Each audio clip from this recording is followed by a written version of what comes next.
as a police service, we required a commission that can be able to address the interest of the police. Because we felt that when all of us we were in the Public Service Commission, the wider Public Service Commission, probably our issues, our welfare as uniformed officers were not being addressed well. And we thought that we can get a commission that can be able to champion our welfare. King'ori Mwangi was the person that represented us as a delegate from the police service. And I'm grateful, and all these officers who are here are grateful, that we did get a commission. We have a commission here today with us. A commission that is supposed to come to champion our welfare, because you are aware that the police don't have unions. So they are represented by a commission at the government itself. So King'ori Mwangi did a lot for us, but that one is outstanding, and forever we will remain grateful to his deeds.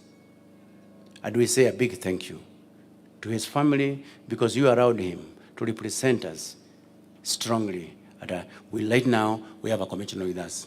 In the interest of time, let him go straight to the eulogy, the condolence that we have on behalf of our National Police Service to the children of the late Mr. Sakari King'ori Mwangi, retired Senior Assistant Inspector General of Police. The late Sakari King'ori Mwangi, retired Senior Assistant Inspector General, I have learned with profound shock and sorrow the death of your loved dad, which occurred on Sunday, the 11th February 2024. According to police records, the late King'ori Mwangi was born on 23rd September 1961 in Nyeri district, currently the Nyeri County. He was recruited in the Kenya Police Service on 1st October 1988 as a cadet inspector after he graduated with a degree in the Bachelor of Arts from the University of Nairobi in 1987. On completion of his initial cadet training at the Kenya Police College, Kiganjo, he was posted to Rift Valley Province, and after a short period, he was transferred back to the Kenya Police College as an instructor. This was due to his exemplary performance during his initial training. The late King'ori Mwangi served the National Police Service for a period of 34 years in several areas and in various capacities. He was one time the police spokesman, a position he held professionally. He also served as a provincial police officer, commonly known as the PPO then. Now they are the regional police commanders. He served in Nairobi, Western Kenya, and the Coast region, the Coast province, which are currently known as region. He was one of the officers who were very instrumental on issues of police reforms. He represented the service in various forums and trainings, coming out very strongly on issues that affect police officers' performance and welfare, as I've indicated there. In September 2015, he was appointed the Principal Deputy to the Deputy Inspector General, Kenya Police Service. And later, in 2018, he was appointed the Commandant, National Police College, Kiganjo Main Campus. Due to his excellent service, he was also transferred to the Ministry of Foreign Affairs. This was his last posting prior to his retirement from the service after attaining the mandatory age of 60 years. He retired on 23rd October 2021 after a service of 34 years. Mr. King'ori Mwangi was a mentor, a friend, and an inspirer to many officers, both senior and junior officers. All those who interacted with Mr. Mwangi King'ori have fond memories of him, as has been indicated there before by the earlier speakers. On my behalf, and that of the entire National Police Service, I convey my deepest sympathies and heartfelt condolences to the family, friends, and relatives. May the Lord give you courage, fortitude to bear the loss. May his soul rest in perfect peace. Douglas Kaja Kirosho has signed as the Deputy Inspector General, the office he was working. I'm currently the Deputy Inspector General in that office. So that is the story of a good man, a man who has served his country with dedication. He has spent many years, sleepless nights, serving this country of ours. And we appreciate, and we remain, and we are proud of him. It is my prayer to the officers in uniform, please let us eager him, and we will do very well for our country. With those few remarks, I say a big thank you. Thank you very much.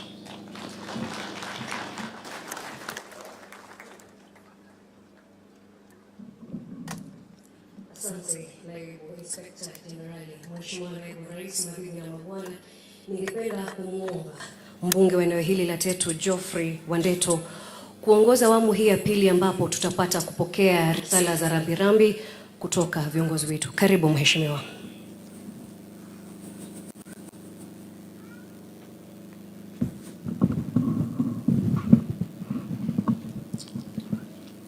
Your Excellency, the Deputy President of the Republic of Kenya, Your Excellency, the Second Lady, His Excellency, the Governor of Nyeri County, the Cabinet Secretary, President, Members of Parliament, Senators, the family of the late Kingori Mwangi and his friends, the House of Clergy, and all the mourners gathered here. God is good.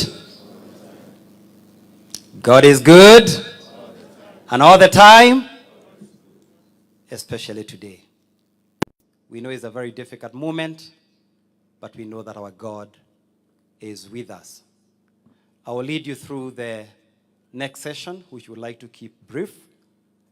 And so I'll be requesting the leaders who come here to speak. The family had expressed his wish that they would like to rest their son a little bit early. And I believe there's also very many people who like to travel. So I would request that all those who come here to pass their condolences do so, keeping it brief. But allow me to first of all bring my own condolences to the family of the late Kingori, Mumbi, Musa, and the rest of the family.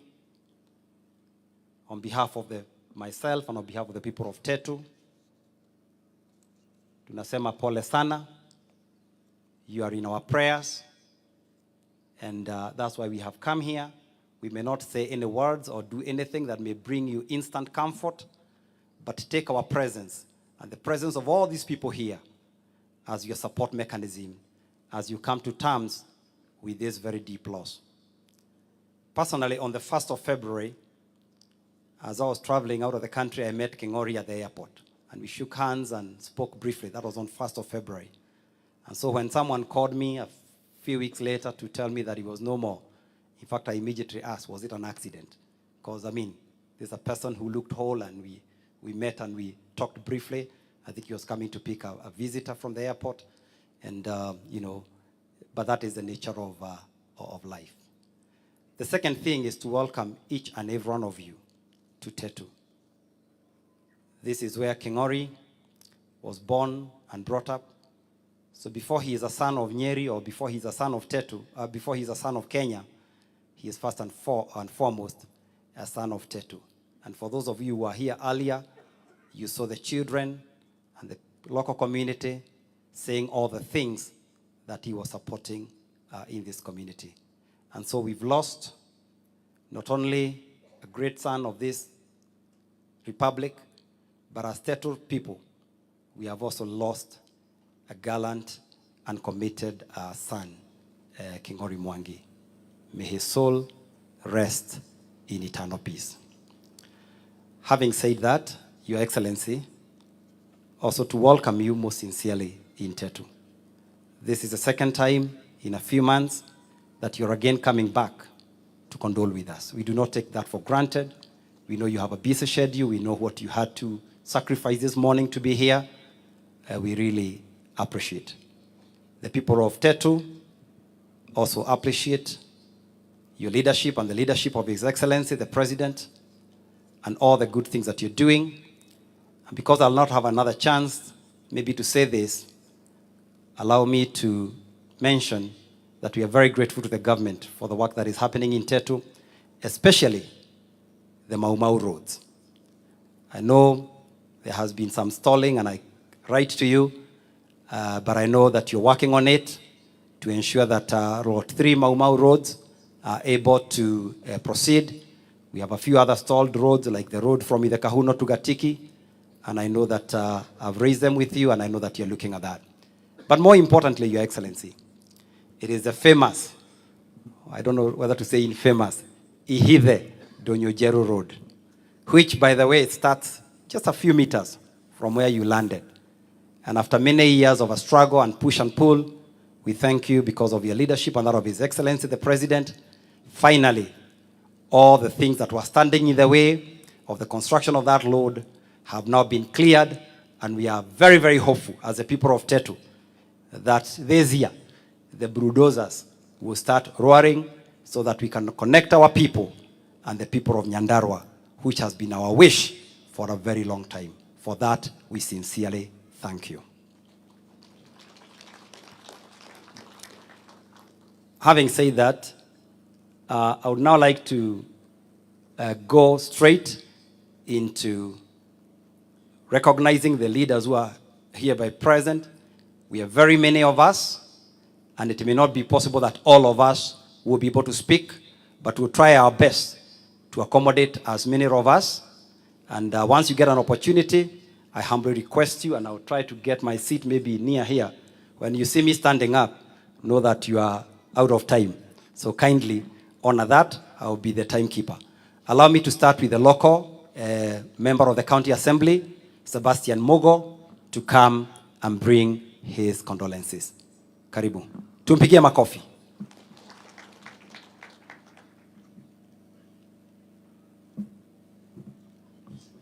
Thank you, our area member of parliament, Your Excellency the Deputy President, Her Excellency Pastor Dorcas, Your Excellency our Governor Mutahi Kahiga, all protocols observed.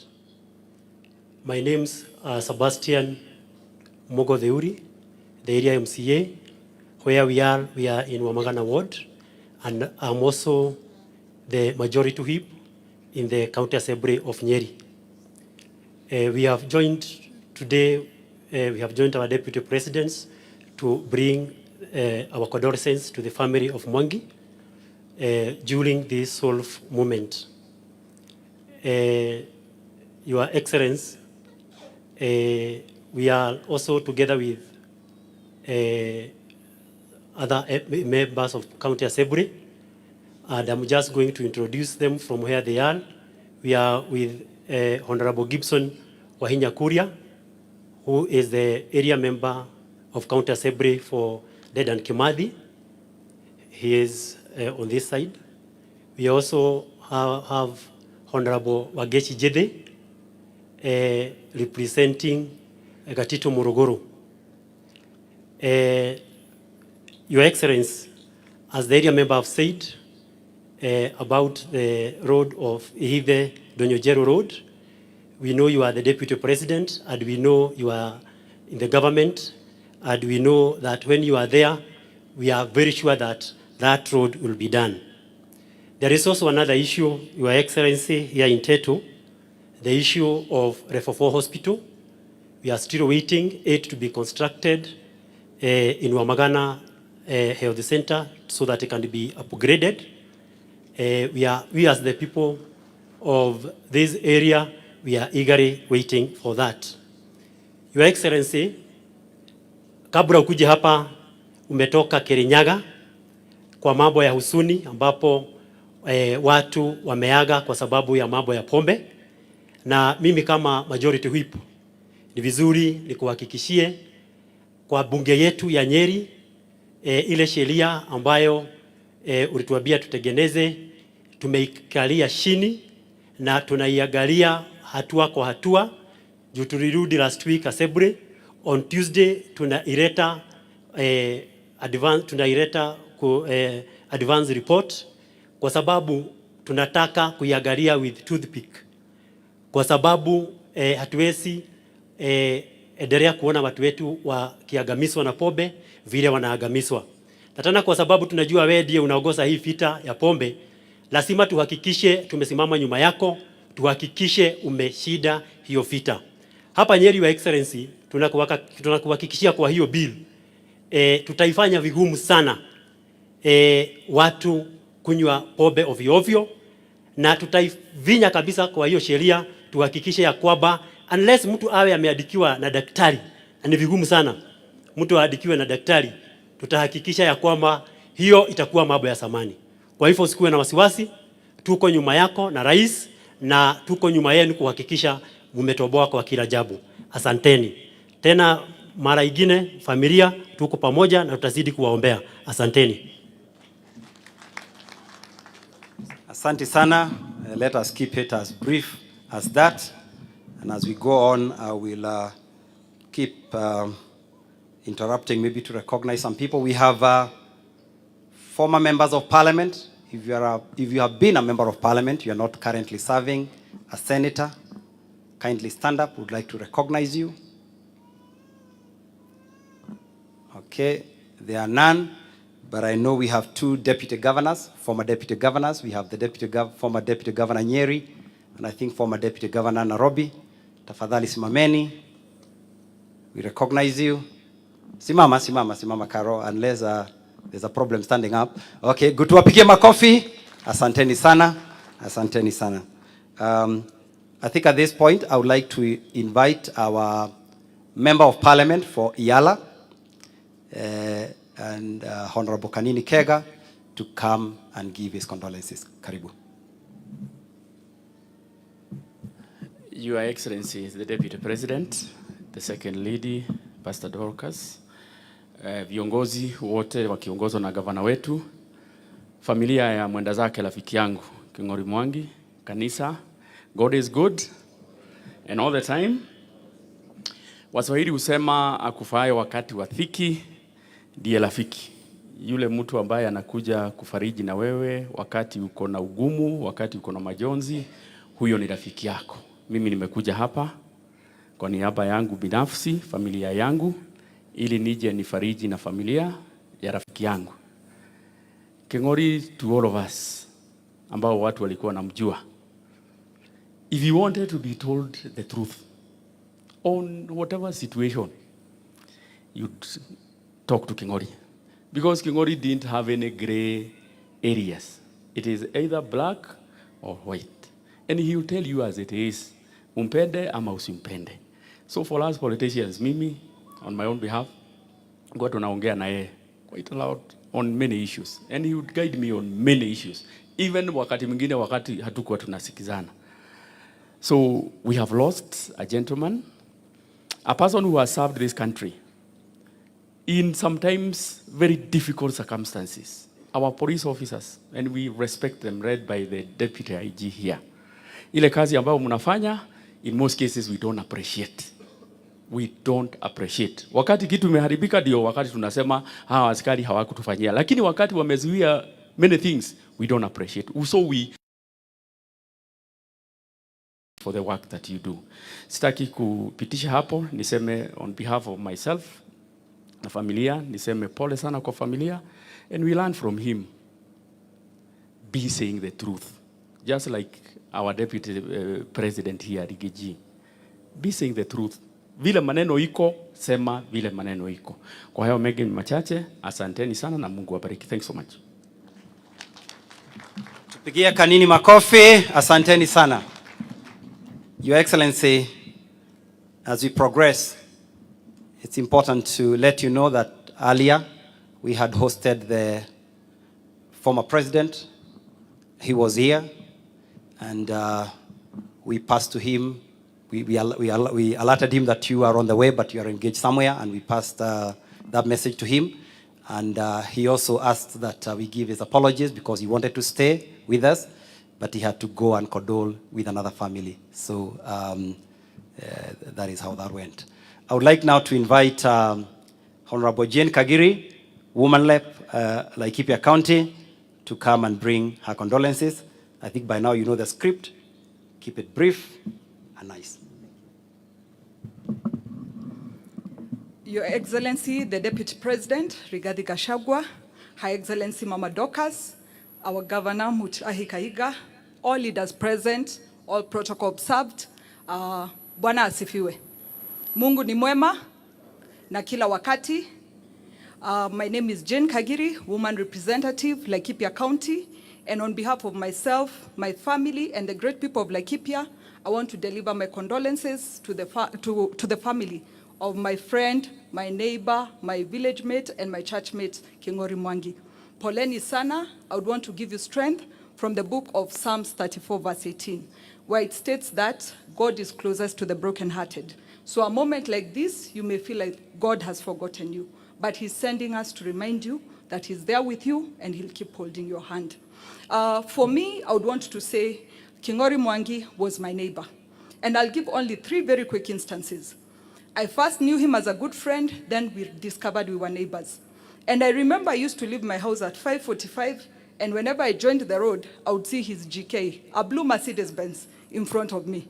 When we got to traffic, I would see policemen salute. And so one day I joked to him and told him, I'm sure these policemen don't know if it's my car they are saluting or your car, because they think you are my chase car. So Kingori laughed and told me, siku moja utajua mimi ni nani. So one day I got into problems in traffic and I called him. So he was like, are you addressing your bodyguard or you need me to assist you as the deputy AIG? Certainly he assisted me and we became even greater friends. Later on, I decided I was going to contest in the year 2013. And I remember sitting with Kingori Mwangi and he asked me, which party are you contesting on? I told him I was contesting on a small party. Then he asked me, if you're joining politics, have you read these 4 books? Politicians Listen or Leaders. The first one was Sun Tzu, The Art of War. The second one was In Hostile Territory. The third one was Art of Seduction. And the last one was The 47 Laws of Power. So he told me, when you are done reading those books, please come back and talk to me. So I would want to thank him for he changed the type of books I would read. So finally, I would want to give the other instance. Kingori Mwangi was a very competitive person. And DIG, I'm surprised how he did not make it to IG, because he was extremely competitive in all areas. The last one I would want to mention is I go to PCA Church. And we happen to be going to the same church with Kingori Mwangi, that is PCA Nairobi West. So one day he challenges me and tells me, who is more PCA than the other? So I told him, I believe I'm more PCA than you, because I went to church school, I went to brigade, I went to youth, then I made a join. They told me they will call me. Until today, they have never called me. I'm sure it is the voice they had, and they knew it was not going to fit that choir. So from then on, he kept telling me, we on choir ya kuregire. Anytime I would annoy him. But the beauty of this story is, towards the end of last year, I joined Women's Guild and I was given the followers headscarf. So I called Kingori Mwangi and told him, I think I am now more PCA than you, because now me I have the headscarf and you still don't have the PCMF jacket. So he told me, sawa we umeshinda. So last week, I called my friend Maina and asked him, when are we laying to rest our good friend Kingori Mwangi? And he tells me on Saturday. I thought Maina was confusing because him is Catholic. But because I'm PCA, I know PCA rarely conducts a funeral on a Saturday. So to my friend, I want to say, you have won the battle. You are more PCA than me. If PCA agreed to bury you on Saturday, you are more PCA than me. Finally, I would want to say, in the morning I woke up and everybody told me, happy birthday, Jane. Again, I looked at my diary and I knew, my great friend, you have won again. On my birthday, I come in respect to send you off in a befitting send-off. Mungu awabariki, tunawapenda sana. Asanteni sana. Thank you very much, Jane. I think that's good, reliving your friendship with the late Kingori. Sasa nitamuita mtu who we share name, anaitwa Geoffrey Roko, mbunge wetu wa huko Mbere Sometimes I confuse whether it's south or north. So come and confirm that. Thank you.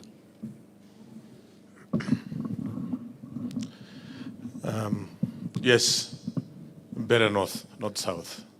Your Excellency, the Deputy President of the Republic of Kenya, Your Excellency, Second Lady of the Republic of Kenya, Madam Pastor Dorcas, Your Excellency Governor of Nyeri, Senator of Nyeri, and members of Parliament who are here. My name is Geoffrey Giringaruku.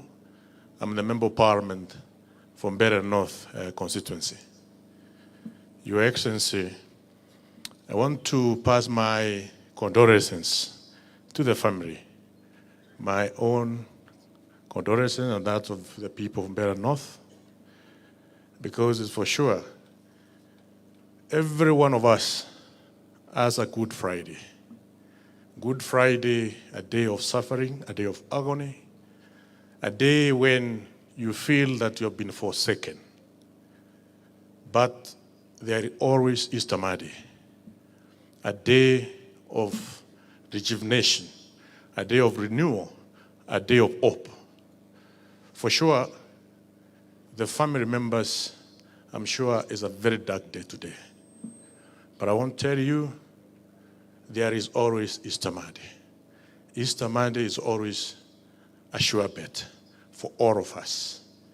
All of us, from all walk of life, we experience Good Friday, where we suffer. And to the members who came to condole the family, if there's something which in life is sure, is death. The only promise we are sure life promises us is death. That all of us one day we will die. So it's upon us to do what is good, to contribute when we're here, to make positive changes. And for sure, I know Your Excellency and the President, you are doing your best to contribute positively in changing our country for the purposes of having the future generations enjoy a proper and good nation. With those few remarks, I want to say poleni sana, Mungu awalinde, na Mungu araze roho ya mwenda zake Mwangi King'ori mahali pema peponi. Thank you so much.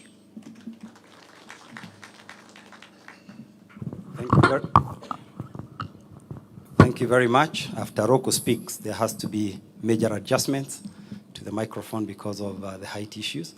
But I wish they did not adjust, because I'm even about to call a much taller man than Roko, and that is the MP for Nyeri Town, Honorable Duncan Maina Madenge. Karibu mheshimiwa, utoe birabi zako. Asante.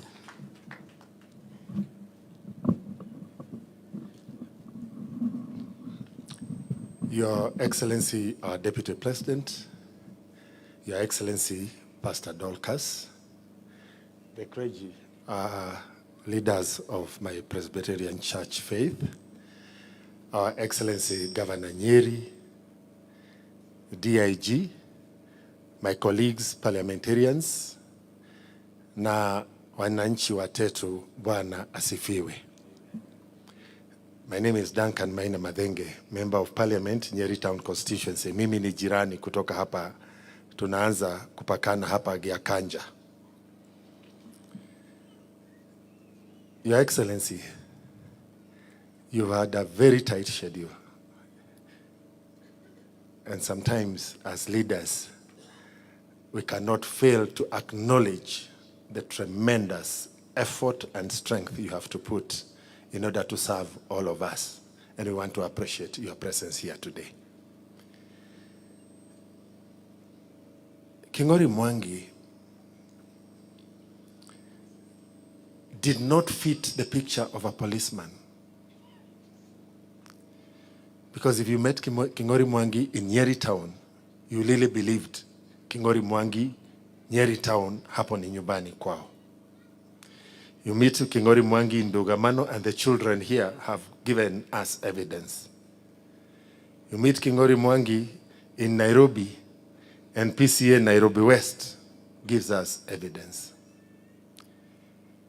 I don't know whether his son, who went through the rite of passage, and at the completion of it, his father brought his friends, wazee elders, somewhere near Shaka, for us to come and welcome the young man into adulthood. That is Kingori Mwangi for you. Last year, I lost my father, and my Presbyterian church came to lay him at rest. There's one message that I want to pass to the family and the children of Kingori Mwangi, that Reverend Ndaberi left us on that day. And he told us, your father has rested. But if he had an opportunity to speak to you, what is it most likely that he would have said? And Reverend Ndaberi told us, after you have prepared his body and laid him to rest, please do not leave at his grave side. So I also to encourage the children and the family members of Kingori Mwangi that I'm sure his desire, if he could have spoken to you, was that at the time when he's no longer with you, you have to live on. And the Bible has a promise. At the moment we prepare the body of our departed one, loved one, and we lay them to rest, the Bible says, surely God will come and visit you.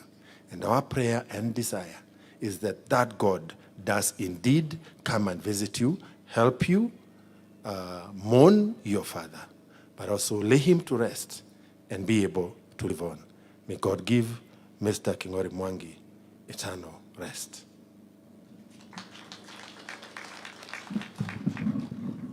Asante sana DMM. I think that brings to the end the number of members of parliament who were to speak. But I had missed one. I'm so sorry. I saw you ukikuja lakini sijui ulipotelea wapi. Karibu nifikirie ni pati ya haya lakini kuja tu. This is kijana yetu kutoka Mukoroine lakini tukamtuma huko Nairobi akatuwakilisha. Karibu sana mheshimiwa. Your Excellency, the Deputy President of the Republic of Kenya, Rigathi Gachagua, Your Excellency, Pastor Dorcas, all protocols observed. My name is Major Donk, Benjamin Gadiro, Member of Parliament, Embakasi Central Constituency, in Nyeri, kuleta labirambi zangu on behalf of the people of Embakasi Central. Mwangi Kingori, hatukujuana kitambo sana, but akiwa PPO we had some engagements, although saa hiyo sana sana nilikuwa kwa matatu na yeye ako pande ingine, so you know which kind of engagements that we were having. Then in 2017 on the night to the swearing in of the new government, I know Rachel, you know, we had a very wrong meeting with Mwangi Kingori because wale watu wa maandamano walikuwa wameamua lazima Kayore matatu zigechomeka. So Mwangi Kingori alinipatia advice kidogo, tukashirikiana kidogo, and hivyo ndio matatu Kayore hazikushomeka. Kwa hivyo for those few times that we had engagements, naweza sema he was a principled man. To the family, poreni. We are here today. We will say that we will always be here, but ni uongo. Wengine tunaachia Mungu. So tunaombea Mungu awape nguvu na mkue na amani. Your Excellency, tuko Nyeri. Nyeri pia kuna shida ya pombe. Ukizunguka hii Nyeri pia hii pombe haramu pombe yenye inaua watu, inafanya vijana wetu wakae kama zuzu, kama yenye imetumika imekunywa huko Kirinyaga kwenye tumetoka na wewe, pia hapa najua iko, and ni kazi yako, kazi ya Dorcas, Pastor Dorcas, na sisi wote kushikana mkono tuhakikishe hii pombe mbaya tumeimaliza. Todo twaga kurora bewi no nini, I don't know where we are heading to. Mugai wa Njoroge ugaga muthenya ni ugakia tugage twari aigi, umuthi ni turete ya tondu turi aigi, no hindi ni rikia tugage twari aigi ni undu wa indo imwe ta njohi ici ciroraga ciana citu. Ucio ngi ni ndimuhoi inyuothe ari othe twaragia uguo turaria, tunyitane twambie kwaria na ruthiomi rumwe, tondu our unity niyo igutuma mountain ithie na mbere. Ngai amurathime. Asante sana Major Donk. Sijui kama kuna mbunge mwingine. Now I no longer trust my eyesight. Sioni, so that I don't miss anyone. But I know we have a former member of parliament, Bwana Mwangi, and najua hakusimama kwa sababu alikuwa hapa mbeleni, but we recognize you, mbunge wa pare Rimuru. We have a former woman representative for Nairobi County, Madam Rachel Chebesh. So we all recognize you and thank you for coming to condole with us. I'm about to hand over to the Senator of Nyeri County, but before I do that, allow me to conclude by just saying two very quick things. Just to borrow from retired President Moi's slogan when he was telling us about afforestation. He used to say, ukikata moja, unapanda mibili. Naona DIG wetu wa polisi yako hapa. Ni vizuri niseme waziwazi. Hapa Tetu, sisi sijui kuliana namna gani. Recruitment, saa ingine hatuoni matokeo mingi. In honor of King'ori Mwangi, tafadhali, in the next recruitment, tuangalie vizuri. I know it is not something we like to say, because maybe that's not the way it's supposed to be, but we have had sometimes most of our young people going there for army recruitment, for police recruitment, and they all come home empty-handed. Alafu kwa hivyo hiyo ningetaka utuangalilie so that King'ori's legacy as a career policeman and a guardian soldier of this land can be able to go on. Ila ingine ningetaka kusema, Your Excellency, ni kwamba hawa watu wa Tetu ni makenetio niwe na nitwashokia ngatho ro ringi uguo njugire niwe guka kurugama na ithuĩ, na niwe ngwire andu aya kuma riria twathurire thirikari njeru yaku na mugathe President William Ruto matiumite haria mari, ni manyitireire thirikari na ni andu mari na thayu, na nitwashokia ngatho ni tondu waku guka gutunyitirira hingo ino turarira. Ngai aromurathima na mwathie mucii kana mwashoka micii yanyu muthie na wega, na nitwamucokeria ngatho andu othe ara makumite Nairobi na kundu kuria kungi ni tondu wa guka kurira na ithuĩ. Ngai aromurathima na mutongorie na mweke wega. Sasa nitamkaribisha Senator wa hapa Nyeri ili aendeleze the next section of the ratiba. Asante sana na Mungu awabariki.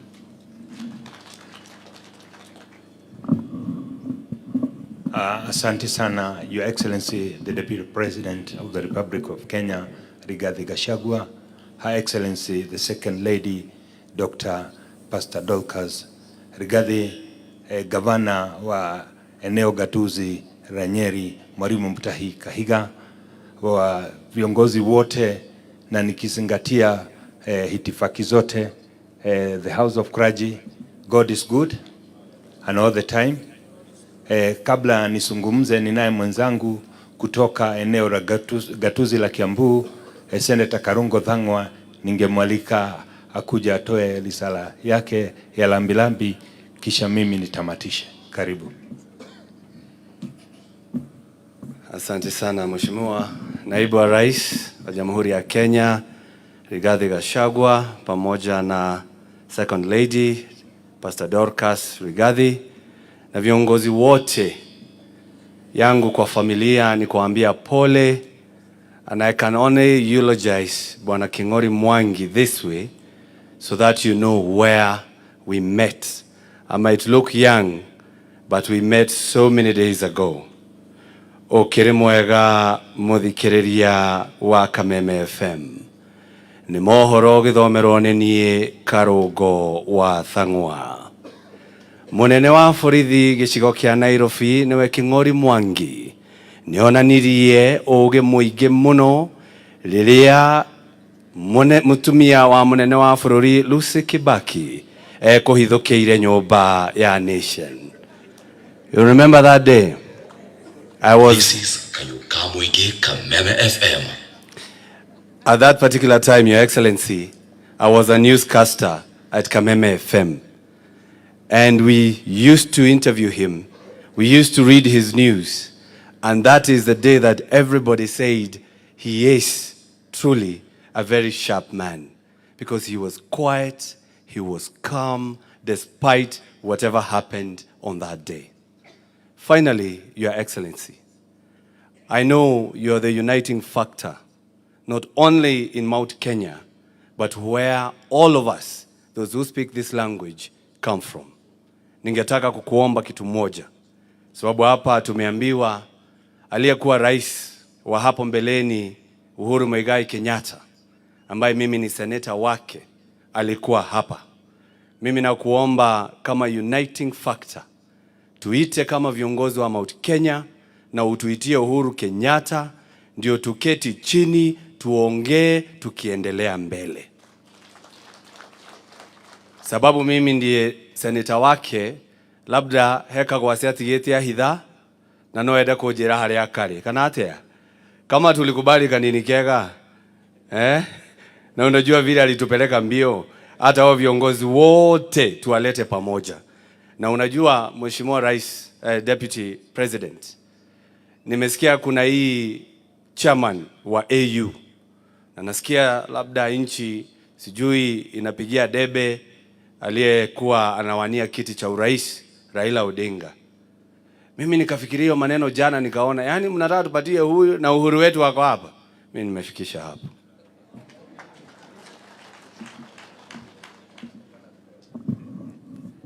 Asante sana Naibu Rais, hata mimi nimekuja kujumuika na kila mtu kuleta risala zangu za labirabi. Mwenda zake Mwangi King'ori nilimfahamu miaka mingi. Tulikuwa tunashirikiana na yeye katika lile kundi la wazee. Harakati za campaign ikawa amesimama pande hii na mimi ngambo ile nyingine. Lakini tulipotamatisha uchaguzi, muthuri uyu ukote haha akejera wa matiga nitwathie githurano, nyumba ino itu ing'ethaneire, na tondu ni nyu mwathurwo ndamuthaitha munyitithanie nyumba ya Gikuyu na Mumbi. I want to thank you, Your Excellency, the Deputy President. Tondu ni uraugire ati ringi yurage kiyaga, nyumba ino itu ndikanathie githurano ing'ethaneire, nyumba ino itu tunyitane, na tondu mbogo itire ciare hamwe ni kwendana, Your Excellency, nie ni ihoya riakwa riria muthuri uyu turathiaga ndundu ya thuri nake ni aranjiraga wa matiga muri atongoria mutikanareke nyumba ino itu igayukene ringi. Your Excellency, sir, you have what it takes. You have the grace of God, na Ngai agakurathima ugakorwo na mutimia muhunje nyumba. Aguthaitha tunyitithanie ringi. Ndarora haha nyumba ino ni ndirona arata akwa aingi muno, ona amwe members a family yakwa, amwe mwari mwena uria na aria angi mwena uyu, na rimwe nginya tugicema ni agukarituha muno tondu mundu arigagwo tukwanjia. Koguo Your Excellency, wacoka Nairobi ucokerie President ngatho tondu riria uramwirire project ciothe ciambiriirio ni Uhuru wa Kenyatta twambirie barabara ino ya ihithe ndunyu njeru ni gwakwo ithui andu a Nyeri tugacokia ngatho muno na thengio muno ni kuhe DIG kanja gite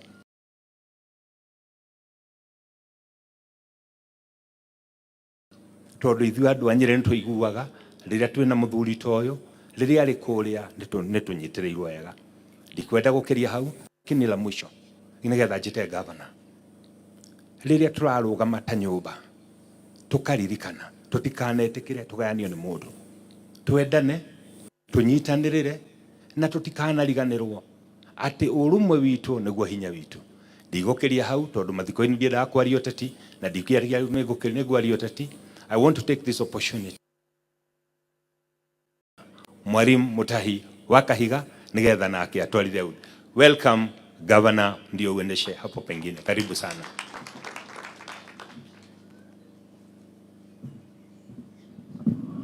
Asante sana Senator wa Nyeri, Mheshimiwa Wahome wa Matinga, Your Excellency the Deputy President, a son of this land, Mheshimiwa Rigathi Gachagua. Nasikia watu wako na matatizo ya kuita the second lady. Wengine hata wanamuita the second deputy first lady. Hapana jameni. Unajua mimi ni mwalimu, ni lazima niwafunze kidogo. Na mnasikia because the correct term should be Her Excellency the second lady Dr. Pastor Dorcas Rigathi. Mumenielewa? Wale hawakuelewa nitapeana tuition baadaye. The family of our gallant soldier ambaye amelala hapa, the clergy, Your Excellency, I had the opportunity today to just speak a little while I was inviting the former president, the fourth president of the Republic of Kenya, Mheshimiwa Uhuru Kenyatta, all parliamentarians here with us, I had the deputy governors, former, wale walikuwa, all the leadership, the police force, naona Kiraithe pale, hakuna mtu anamtambua, na wengine, yako huko ndani, huko na kina Mary traffic officer. Your Excellency, I grew up in Kenya Police, tukiwa na my deputy. Sasa ukisikia naongea maneno hawa watu najua ni huko tulipata hii maneno. I say I knew Mwangi while in Kenya Police College, because that's where my father worked, and I knew him as we also grew up there. And I am glad that many people have spoken and said that this was a brutally honest man. What he didn't like, he said it. Today, as a family, we want to wish you well. We want to tell you, I know you walked this journey, especially when we lost Mom.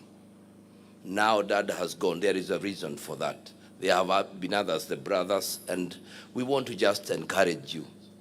Because all of us, wale tumejaa kwa hema, wale tuko wapi, something will happen and we'll be so busy. The Deputy President himself is just from Kirinyaga, from another funeral of 17 people. Tomorrow there is going to be another one. But once you put your trust in the Lord, He will be close to you. He is a friend. I want to remind you the words in Genesis 50, where when Joseph knew he was about to die, he called his brethren and told them, I am about to join the ancestors, but I will ask, and I want to tell you and confirm, God will come for you. And for us, as the governor of Nyeri, the deputy president, the president, and everybody of us, we shall be there for you because of your father and the relationship we had. Your mother was a teacher. We taught together in Nyeri, so we have come here to just condole with you and to tell you, poleni sana, mjikaze. Bond together as a family, hold together, even the larger family, and all shall be well. Amen? Amen. Your Excellency, just before I escorted the president, the former president, I thanked him for what he had done for Nyeri. And we agreed, and I told him he owes us a goat. and he needs to call us as the leaders from our mountain, sababu hajakosa kambuzi, tuende tule, and we shall go. But I also passed and said, you had told me you would have wished to be here when he was here, but unfortunately you are where you were. And I would want to say, number one, Your Excellency, we want to thank you and to encourage you for the hard work you are doing, together with Pastor Dorcas. Her Excellency is on it on the matter of Pombe Haramu. And I want to say this, Major Dong. I am thinking you are talking about the Nyeri you knew before you went to Nairobi. Sisi tumekanyagia. Your Excellency, I want to inform you now. In Nyeri for the last 4 years, we have never issued a license for wines and spirits. Tulikata. I gave an executive order and said, if that's the only business people can do. Remember, the former PS Interior is the one who has been selling that stuff here. So when we realized that there were other powers out there, we stopped that. And we will continue to fight that battle to support you. Because the future of Nyeri and Kenya and the entire region is if we can stem this issue of Pombe. Your Excellency, we want to just encourage you, continue. And we will support you, like you have heard the majority, the whip say, we are on it. We shall attack from all angles. And I'm glad I even heard Governor Uhuru has declared that he has cancelled all licenses and is going to start a fresh process. That is exactly what we will soon do in this county, so that we can weed out all those people who are selling illicit brew and messing up. Maybe I'll also ask the PCA church, because I know some of you are very strong adherents, work on a bar. You start vetting them hata nyinyi.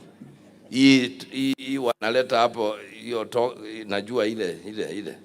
Vet them, because I have never understood how you will be selling pombe upande ule, watoto wa wenyewe wafe, na Sunday wewe ndio hapa, Bwana Yesu asifiwe, sijui twende wapi. Hypocrisy must go, and we must look at it that way. So we would want, and it's not only the PCA church, it's everywhere.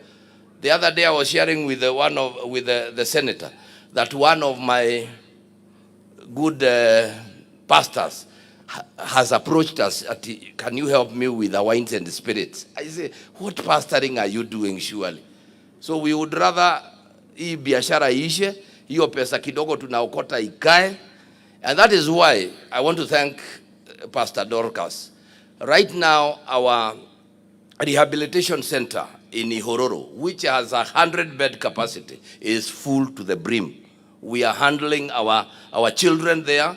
We are taking care of them. Your Excellency, before I invite CS Kuria, because I can see him here, and also maybe I have seen Alex, the PS is here. Allow me to say this, Your Excellency. We are all rallying behind you as a mountain, and there are no two ways about it. And I have told Kanini Kega as much. I have told Kanini Kega that they went to hunt. We went to hunt. Tukashika, hao hawakushika kitu. Sasa wakuje, tukae chini, tuone ni nini tuko nayo. Because as a region, we cannot afford to be speaking 3 languages. We are stronger when we are speaking in one language, and when we are solidly behind our son, Mheshimiwa Rigathi Gachagua. In this, why am I saying that, Your Excellency? I will be lying to myself if I said that when I look at this crowd and the bigger one, we were together, like my brother has just said. It is important that now as a community, we work together, we focus, we support the leadership that is there, the Mau Mau roads, every other thing that is being done here, we will only achieve tukienenda pamoja. On the matter of the hospital that has been raised, Your Excellency, when we were in Kiandu, the president promised to give me 100 million, and I raised 100 million, then we could build a hospital. We are still working on that as we await the conditional grants, because until that bill is passed, we cannot allocate money. So when the MCAs, and I know that matter has been corrogated a little here in Tetu, ya siasa kidogo, sijui itakuwa Gachira, sijui itakuwa Wamagana, kaena nyuma bageria gutumira kana guo ginya gatare karathenjo karaciarwo.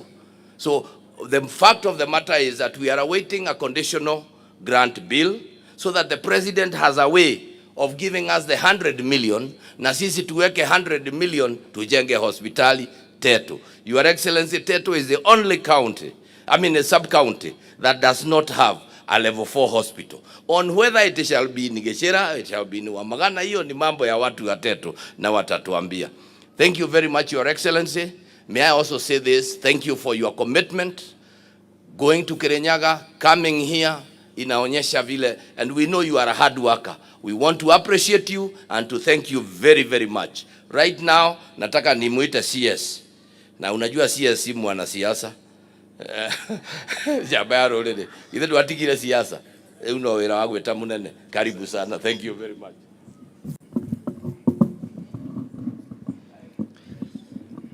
Familia ya rafiki yangu Mwangi King'ori, pande wa kanisa, wachungaji, Your Excellency, the Deputy President of the Republic of Kenya, the Honorable Rigathi Gachagua, Your Excellency, the Second Lady, kama vile tumefunzwa na mwalimu, Pastor Dr. Reverend. Si mwalimu ulimwakia hiyo mtihani. Najua hii Your Excellency, the Second Lady, kwa nini unasikia watu wakilemewa na hiyo maneno? Watu hawataki kujipata na ile shida ilipata mtu mmoja alikuwa anaitwa Matere Keriri. Na watu wa Nyeri mnaelewa hiyo shida. So ukisikia watu wanatapatapa hivyo ni kwa sababu Matere Keriri alifanya mistake kama hiyo akajipata pahali pabaya wakati wa enzi ya Mheshimiwa Mwai Kibaki. Na gavana wa Nyeri Mheshimiwa Mwalimu Kahiga, Senator Mheshimiwa Wandeto na wabunge wote, Bwana DIG, Bwana Kanja na waombolezaji wote, God is good and all the time. Nimekuja pia kuleta rambirambi zangu na za familia yangu, kwa sababu huyu King'ori hakuwa tu rafiki yangu, alikuwa pia rafiki ya familia yangu. I come from a family where I have quite a number of siblings who are in the police service. And so King'ori has been part of our family. It was very interesting because mtu kama mimi ambao niko na siblings kwa polisi, lakini wakati wa ile serikali nyingine I also had the record ya yule mtu alishikwa na polisi mara mingi. So I am also part of that police family in different ways. Kwa hivyo tuko hapa sababu jamaa alikuwa mngwana sana. King'ori was a very passionate man, a very, very, very committed man. And you know, in the year 2002, wakati tulikuwa tunafanya campaign, mimi nilikuwa naunga mkono Mwai Kibaki. And this man took a risk despite being in the police service. Tulikuwa na yeye kwa secretariat ya Mheshimiwa Mwai Kibaki. Tukaenda kwa hiyo uchaguzi na tukashinda. Tukashinda akina Deputy President hapa na ile timu ya KANU ambayo ilikuweko. Tukawanyorosha vizuri sana. Na Mwangi King'ori hata wakati wa 2007 pia tukafanya kazi na yeye kwa kampeni ya Mwai Kibaki. Mwaka 2010 vile Bwana Kanja amesema tukue kule Naivasha kuunda katiba mpya. Mwangi King'ori is the one who was working with me. I was head of that think tank ya Mwai Kibaki ambayo ilikuwa naongoza maneno ya katiba. And I remember that time kuna mtu alikuwa amejaribu kuleta proposal, I think ni watu wa ODM, ya kwamba tukue na Inspector General wa National Police Service na ingine ya AP. Na Mwangi King'ori alikasirika sana na hiyo maneno. Akakuja, tukaenda kwa Mheshimiwa Uhuru Kenyatta, tukashirikiana na tukasema hatuwezi kugawanya the police service. And that is how we got one unified Inspector General for the entire police service. Mwangi King'ori, unajua, as I said, ni Nairobi wakati wa maombolezi. kila wakati kama kuna jambo anaona ilikuwa inaenda mbaya, he was speaking his mind all the time. Na I was that unfortunate man. Wakati wa Kibaki ananipigia simu, ananiambia hii serikali yenu. Wakati wa Uhuru ananipigia simu, hii serikali yenu. Na hata hii serikali iko bado alikuwa ananipigia simu kuniambia hiyo serikali yenu. Sijui kwa nani alikuwa amemwambia King'ori serikali ni Moses Kuria. Kwa sababu hiyo miaka yote mambo kama anaona haiendi mzuri, simu ya kwanza kupiga ilikuwa ni yangu. Kwa hiyo yangu ni kuomba Mungu amweke pahali pema huko peponi na tutapatana tena. Mimi najua Mwangi ako pahali pema. Pia niseme sababu DIG uko hapa. Tumesema na nashukuru Mheshimiwa Makamu wa Rais. Sababu hata juzi tulifanya mkutano facilitated by his office for the Independent Commission. Hiyo National Police Service Commission ambao Mwangi King'ori aliweka kwa katiba. It is now a constitutional reality. The office of the Inspector General is a constitutional reality. The office of the Independent Police Oversight Authority is a constitutional reality. It is not whether you like it or you don't like it. We are stuck together.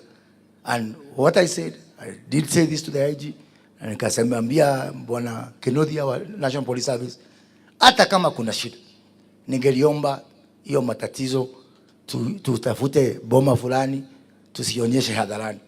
Kwa sababu hata wahalifu na terrorist na criminals wanaona hiyo maneno.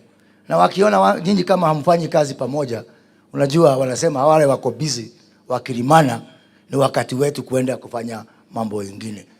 Pia niseme wakati wa uchaguzi ulisha. Na mimi najua hapa sababu najua wale watu wako hapa. Tafadhali watu wapone. Wengine hapa wajapona.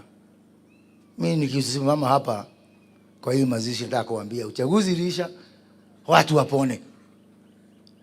Unajua mimi napenda kupenda mambo, mimi nafikiria mimi ni little version ya Truthful Man hapo.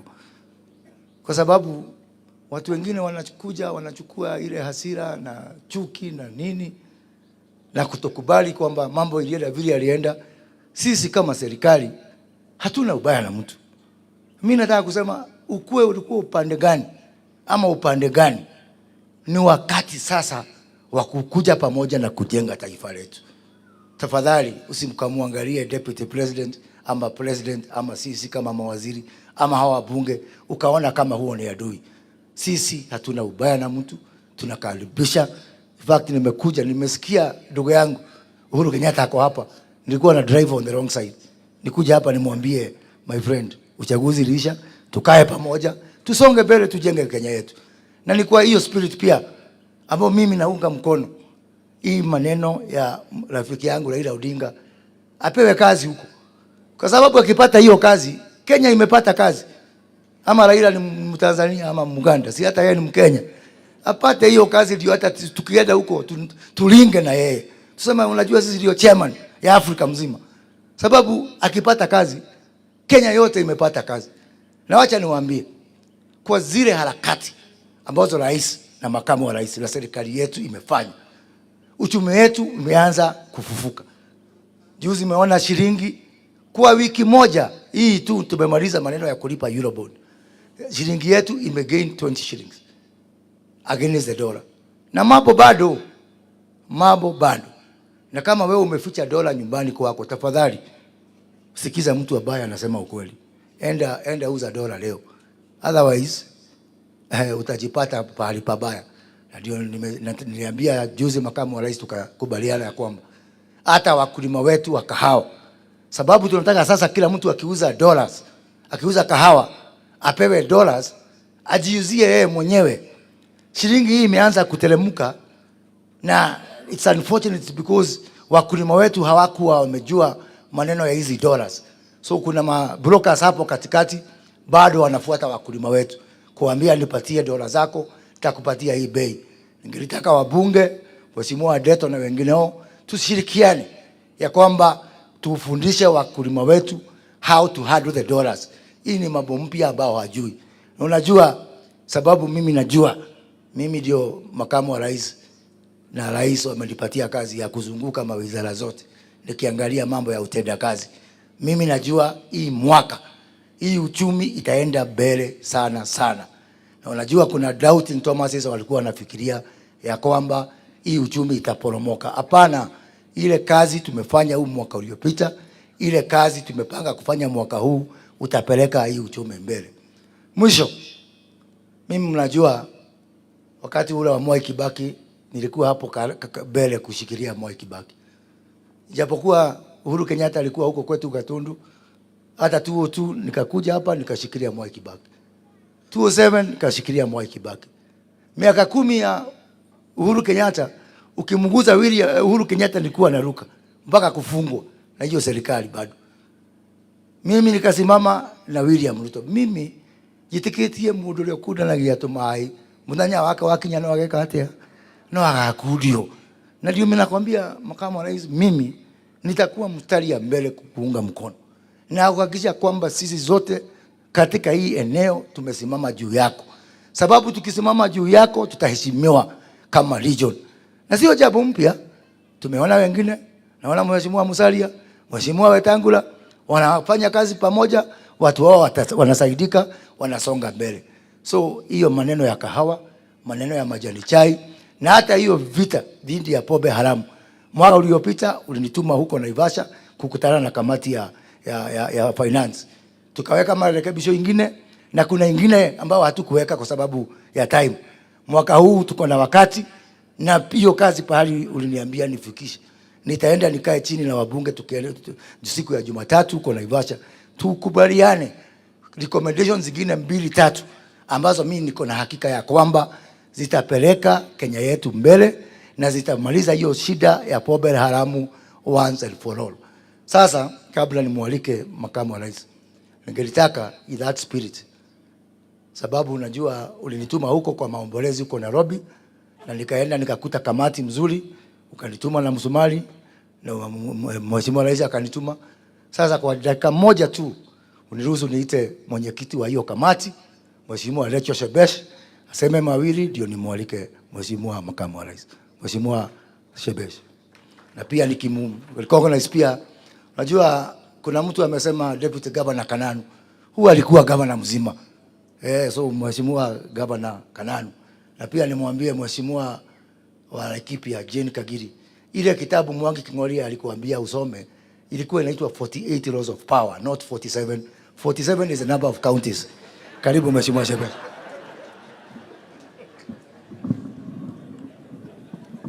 Asante sana, my brother Moses Kuria, Your Excellency, the Deputy President of the Republic of Kenya, Your Excellency, the Second Lady of the Republic of Kenya. I want to also recognize the church, my good friends, the governor, many other friends that I am seeing here to Jaonana for a long time. I want to stand here as the chair of the committee that planned this farewell. Na, by the way, Your Excellency, mimi ndio nimeuliza kuongea, because I said it would be wrong hata kama sisi ni opposition saa hii tukose kusema asante kwa sababu ya vile mmetusaidia katika kusindikiza our brother. And let me say this because it is important, Your Excellency, kusema hivi, sisi hata kama sisi ni opposition, we are also tired of talking at each other. We would like to talk to each other. Na sisi, Your Excellency, we realize you are the government. Hatuna haja ya kuwa government sisi. We are very happy in this role of opposition, because ni role ambayo iko kwa katiba and it must be done by somebody. But I do agree with those who are saying it is about time to talk to each other, not at each other. Mungu awabariki sana. Asante sana Mheshimiwa Rachel Wamboi Shebesh. Sasa Your Excellency, unajua juzi mliniamurisha tufanye recruitment ya NYS. Bwana Kanja, unajua sasa vile rais alisema 80% ya polisi watatoka hapo, 80% ya jeshi hapo, 80% ya KWS hapo, 80% ya Kenya Forestry Service hapo. Na nikatoa ratiba Nikasema hii NYS itafanywa hadharani mchana. Tumemaliza hiyo exercise, nitakuja kwako nikupatie vile imeenda, lakini sababu vile mliniunga mkono mkaniambia inyorosho, nikipata kuna kashida hata kidogo, sitakuwa na budi kusema irudiwe. Hata ikirudiwa mara 10 mpaka ifanywe straight, because mimi sitaki kutolala usiku, because my conscience is disturbing me, ya kwamba tu mmenituunga mkono, mkasema polisi watoke hapo, mkatoka jeshi toke hapo, na wale wakijaribu kucheza na hiyo exercise hata nyinyi mnanijua.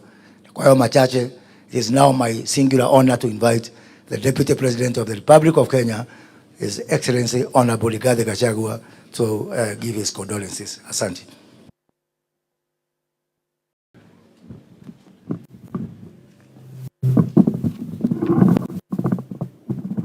Asanteni, tafadhali tuketi. Our ministers of our church PCA, watoto ya mwenda zake, ofisa wetu Kingori Mwangi and the family, governor wetu Mwalimu Kahiga, the senator, the member of parliament for this area Bwana Wandeto, CS wetu Moses Kuria, PS wetu, na wale wote ambao wamefika hapa kumsindikisha huyu rafiki na ndugu wetu. God is good and all the time. Nisalimieni kwa haya. Bwana Yesu asifiwe. Bwana Yesu asifiwe tena. Hata mimi nimefika hapa to come to mourn and escort a dear friend and colleague in the security sector and a great man from this great county. First and foremost, our ministers for the gospel, I want to give my apology for coming late. It's not my habit to come when a funeral is almost ending. In the middle of the sermon, I try to the extent possible, despite the very heavy schedule, to always come to church at the right time. And being a Presbyterian, I try many times to start with the church at the vestry and end at the vestry. But I had traveled to the county of Kirinyaga on duty, where we lost 17 people in one go because of drinking poison sold by merchants of death under the guise of selling alcohol. So ndio nikachelewa. Nataka kusema poleni, ningetaka nifike mapema. I'm here in 3 capacities. One,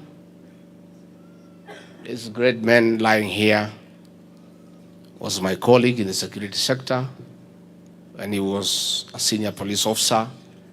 I was also an officer in uniform in administration, and we worked together. Number 2, in the course of working together, we also became friends. So I'm here also in that capacity. And finally, I'm here as a son of this great county, because it's another great son of this great county of ours. And that is why I've come to join family and everybody as we lay him to rest. And I thought it is important that I come and say 1 or 2 words about this great man lying here. As every speaker has said, the late Kingori Mwangi was a very principled man who spoke from his heart, truthfully and candidly. An attribute that I share with him. I'm also like that.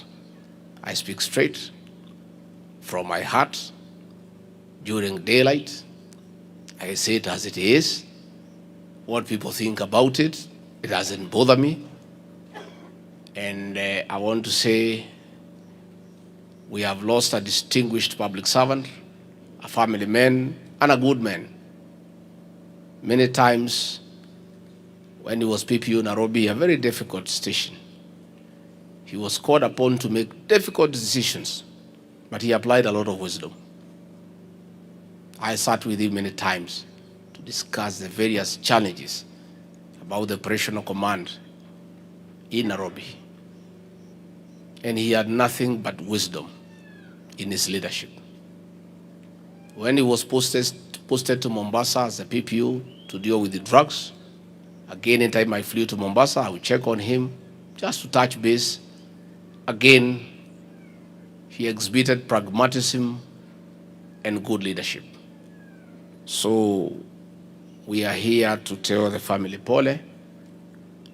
The children, we know how difficult it is to be left by your mother, by your father in quick succession after you lost your mom. And we'll pray for you, we'll hold your hand. And if there's anything that I can do, the president can do within our limited capacity, the governor of Nyeri is here.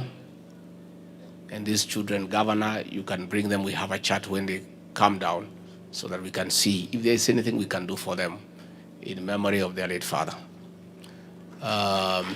President William Ruto is out of the country. He has sent me with his condolences. Earlier, we had sent Moses Kuria, our CS, to go and take our contribution to the committee that was planning this funeral. I want to say that here as a county, we are saddened we have lost another great son. This is a county of great sons and daughters. This is the land of very successful people in public service.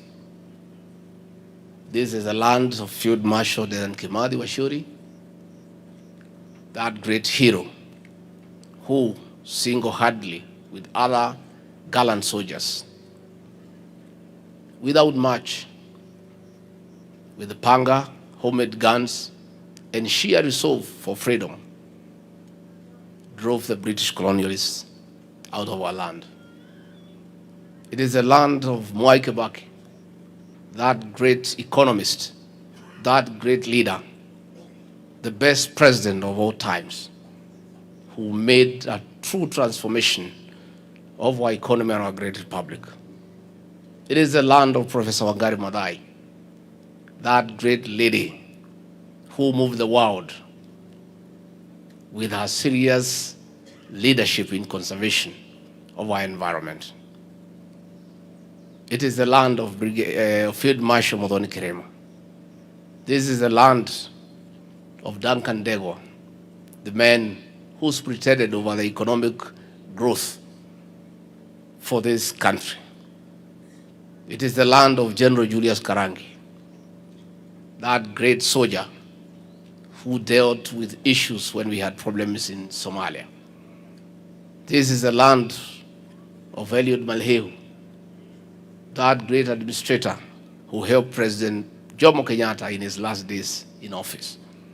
It is the land of the late Isaiah Madenge, that great administrator who again helped President Jomo Kenyatta to run this country. It is the land of Eliud Matuamai, that great man who oversaw the transformation of business from the white colonialists to indigenous Kenyan people. It is the land of David Gine Karundi, that man who oversaw the East African Railways and Hambas. It is a land of great minds. It is the land of Ignatius Derry, that serious crime buster whom Kegori Mwangi emulated, who oversaw the formation and transformation of our CID to be one of the greatest investigative agencies in Africa. It is the land of Stephen Mwangi Muredi, that great spy master who helped President Jomo Kenyatta and President Daniel Arap Moi during the attempted coup in 1971 and again in 1982. We have a story to tell as a county.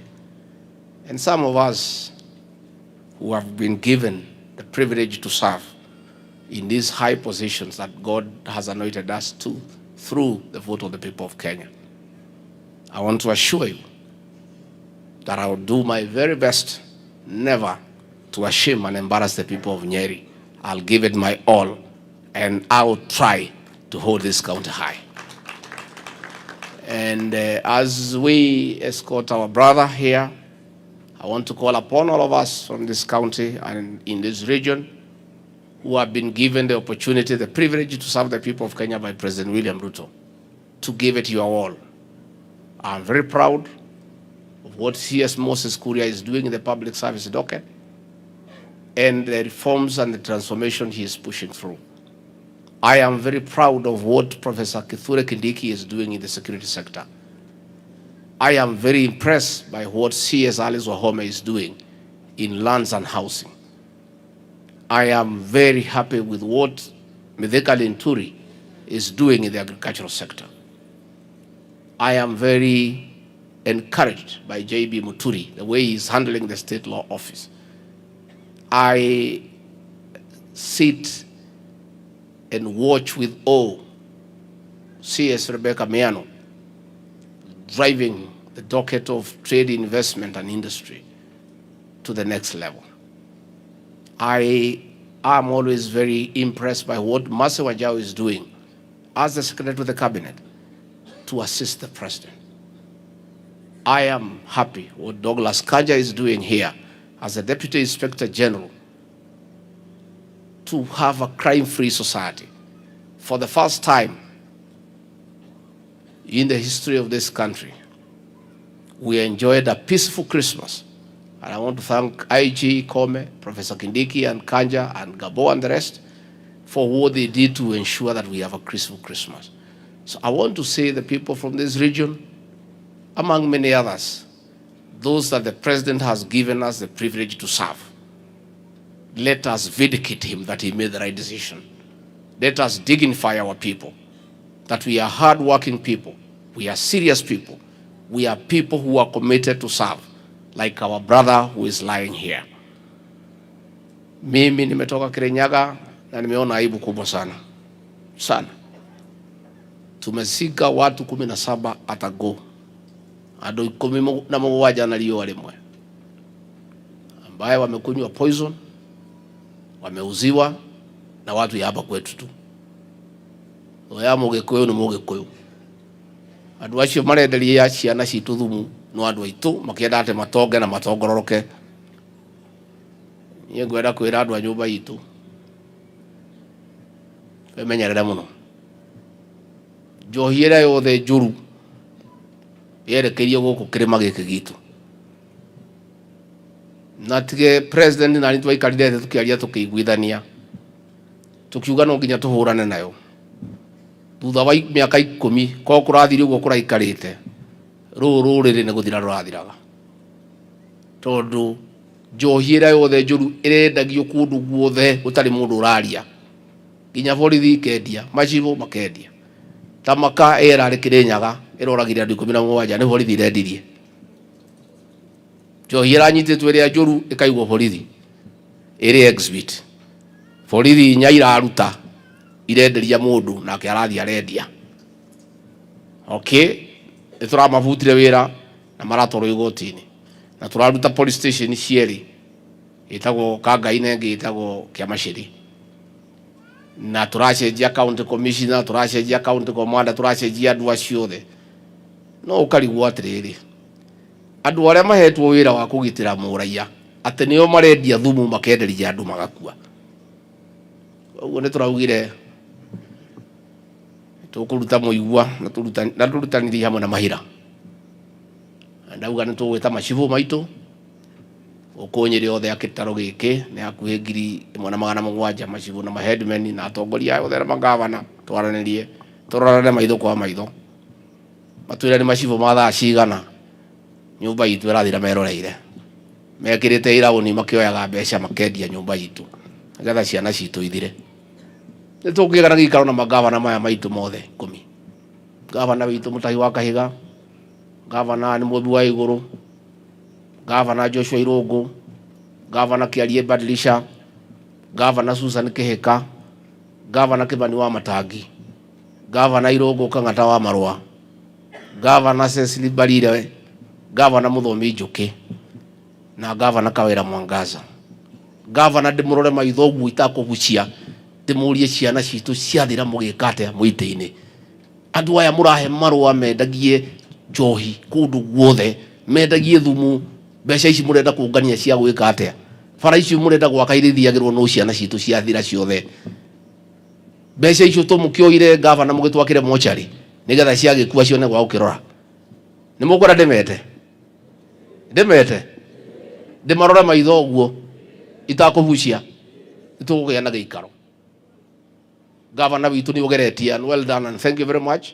At least guku Nyeri ndirari guku hindi ya thiguku ndiroya ngari uguo ndio nyiki ndirokira hau mikundi ndirokira marua ndathiuruka uguo ndirathiuruka na ndirona anake mari soba ndirakena muno tondu mwaka ucio ungi ndahitukagira ndacemanagia na arume na atimia marungie ta miti ndirajia gucemania na atimia mena kamwe mugongo ndirajia gucemania angi mahiana si ndiramenya ni hau kwanza hau hasi hau muno hau ni hega hasi hau ni hega muno ndirethana kuria gwakwa mucii ngira andu moke tulie thiguku hamwe andu magigiuka na ndakenire muno gavana ndarehete indo na mitu na mabarori hau riu andu magikorwo mari aingi twaikara na andu ako tukiuga nigetha andu matikahatikana ri atimia aria akuru mambe mare raini mambe maheo atimia aria akuru makiara raini ndiakenda ihu muno makiheo tugikiuga aria mena twanari ni mare raini raini ni ithiete kenda kuiriria riu ri na mwaria mari na si makiuga he aria mena twana mahota kuheo mutu wiki atia ketuheo raini ya si riu hau naho riu ndakeneire biu ndathekaga ngone karia gituri twena nyina Gachagua mai hau othe mahiano guo no riu na mwatimia itu nao no ogi nginya matari ya si makauga ona ni ndiho gakwa nikathi ko ithatu na igiri nigetha mahituke ki raini. And I can tell you, Governor, our families are coming back. Children now are being born. Things were very bad. But right now, we are almost going back to where we were. So we cannot let up. Koguno ginya tukasane no horo wa njohi no ino ya thumu ciana citu itigathire. Na nie bare ndiho na ndingiuma hau. Angine makunjira imenyera muno Deputy President. Andu amendegia njohi ni oru muno no mekanua muno. Airitu amendegia irabu no ne mathukagia kura. Gite giaku giahota kura menyerera akiuga riu ri ona kingiura ri anyina Gachagua njaigatitwo no guo ndingicoka no nguria atiriri ni mutongoria uriku ungienda gutongoria andu makoma mitaro no ungienda gutongoria andu matagiaga ciana no ungienda gutongoria andu maninitwo ni njohi magathira nie ngwenda kuga ngikorwo siasa itu no thuke ni kuga njohi iyo ya thumu ndi kunyuo ri nie ndi tayari tondu nie njui twagirirwo ni gwikora kwagirire tutongoria andu mena gitio. I was looking forward to meet my friend, my former boss, and my older brother, President Uhuru Kenyatta. In fact, when I was told he was here, I was very excited. But the funeral took a bit longer, but I'm told he had to leave for some other function. I wanted to come and greet him because I've not seen him for a while, and tell him it is well. He is our son. He's our brother. We had some little disagreement. It is over. Elections are over. There's a new government. And he's our leader. And I knew nyoba narikaitika gate. Bendaga jokede mwire munene nitukwendete nitukuhoyagira na niwikite wega. Tondu kuma riu Uhuru ni wekiriire. Gwithie kuri indo ciaku kahora. Riu okaga mathikota maya okagateithia andu gathia hau angi. Uguo niguo muthamaki ekaga. Na koguo President witu Uhuru wa Kenyatta, President wa kana ndegwire andu othe ndikae kuigua mundu gitaro giki uramucokeria ka uramutengura aheo gitio giake athi ahuruke na akorwo ni ndamukora ni ndingia mwira uguo tondu gutiri mundu wina uru nake kaundu kau twari nako no kaundu kanini. And you know, when you look at these things, myself, I stayed with President Uhuru Kenyatta for 18 years as his peer, as his confidant, as his defender. The years we stayed together as friends are 17. The ones we disagreed are 2. So, is there a problem? We no gthi kugura indo haria latrini cukari wikiragwo mwena uyu na ihiga rigekirwo mwena uriku rikugoithia kiro ni o ibata tugaga atiriri maria mega ri ni maingi gukira maria ki koguo maundu macio ni mathirire ithuothe we have moved on na nikio gitaro giki gia gatagati I made a conscious decision aheshimiwa uyu witagwo kanini kega twamwitaga kanini koru ni uria atutindikite nie ni ndetire ajumbe aitwa guku ngimera uyu mwana ni witu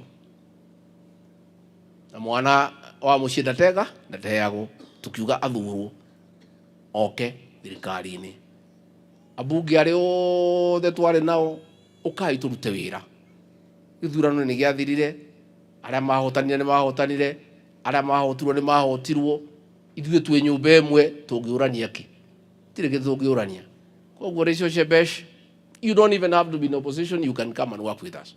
If you want to stay there and ask us questions, we are also happy because we also need to be oversighted, you know. So hata DG huyu Karugu hakuna mtu wako na shida na nyinyi, mkuje tuongee, sisi ni nyumba moja, we have no problem with anybody. Tigemwendithia gũgĩikara kũu mũtirenda gũtũkuhĩrĩria ithuĩ turauga thiĩ mũke nyũmba ĩno kwa seno itũ tũtingĩenda ĩgayanio. Wĩra wakwa rĩu ndĩ mũtongoria wa rũrĩrĩ rũrũ nĩ gũcokanĩrĩria andũ aitũ othe, kũmacokanĩrĩria twaragie gĩkĩ twaragie kĩmwe. Koguo gĩthurano nĩ gĩathirire, ithuĩ gũtirĩ mũndũ wĩna marũrũ, gũtirĩ wĩna ũru, ndeto icio nĩ ciahĩtũkire na ikĩhĩtũkwo nĩ mahinda. Tũrenda kwĩbanga nĩ ũndũ wa rũciũ rwitũ. Noguo ndĩraugire ũrũmwe witũ nĩguo hinya witũ, ũingĩ witũ nĩguo hinya witũ. Tũtikanetĩkĩre mũndũ agatũgayania, tondũ rĩrĩa tũkagayana tũkanyaganio ta mai ma therũ.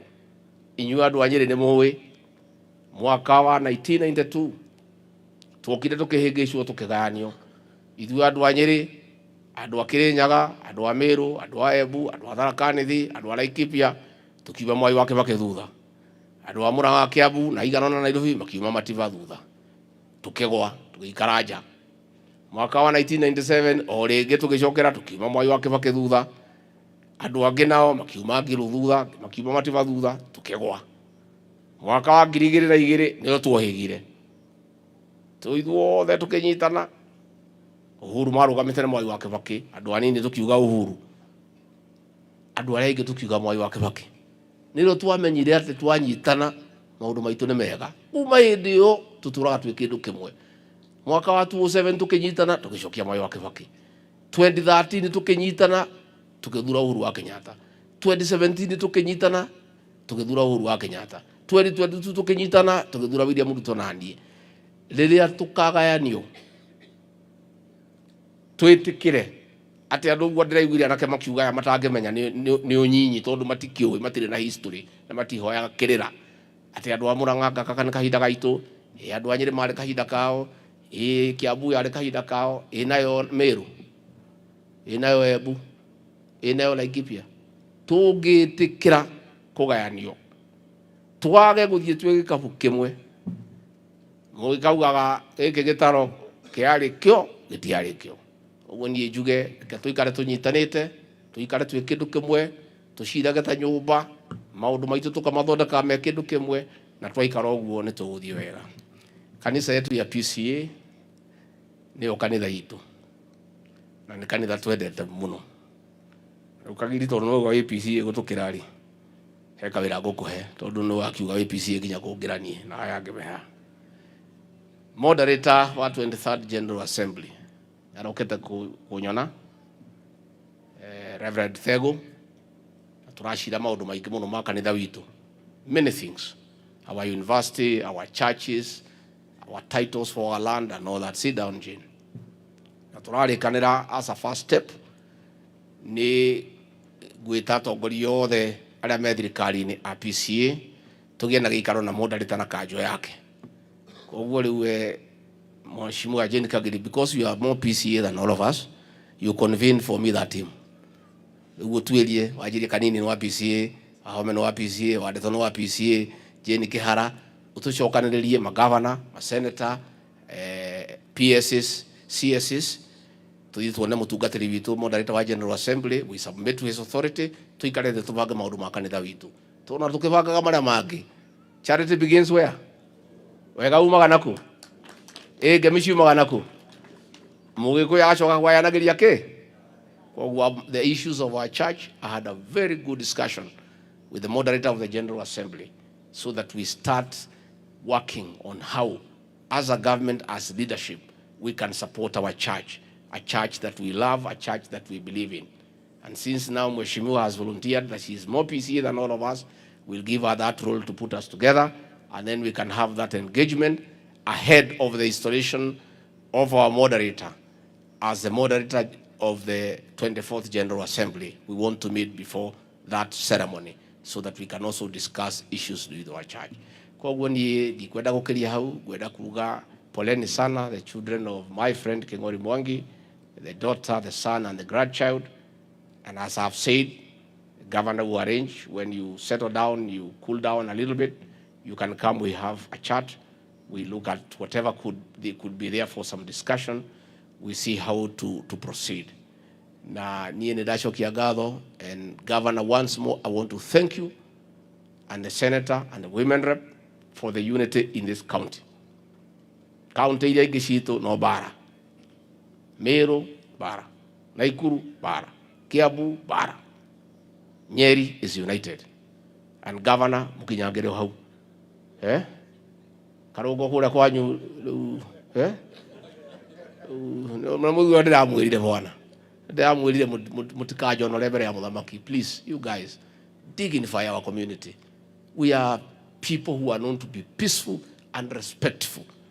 Tetu yushia dukuganiriria mbere ya muthamaki. It was very embarrassing to me as the leader of this region, and it's something that we don't want to happen again. But here in Nyeri, in Murang'a, in Laikipia, in Embu, there's a lot of unity, even in Kirinyaga. So we have a challenge with those three counties, but I talked to the people of Nakuru. We are working around it to see whether we can all speak in one voice, because that is the right thing to do. Kwa hivyo na maisho maigi, Ngai witu amurathime, amwike wega, andu a Tetu poleni sana, na no tuguthii na mbere na guka ni undu wa development cia cie guku, tuguthii na mbere na kunyitanira, na nitwamwendera wega na poleni sana. Andu a guku ndugamano ni undu wa muthuri ukomete haha, and twauga huruke uhoro, and Ngai akite wendi wake na tutingimuria kiuria, no kuiganira tukuiganira, no kuririkana tukuririkana family mahoini. Ngai witu amurathime na mwike wega.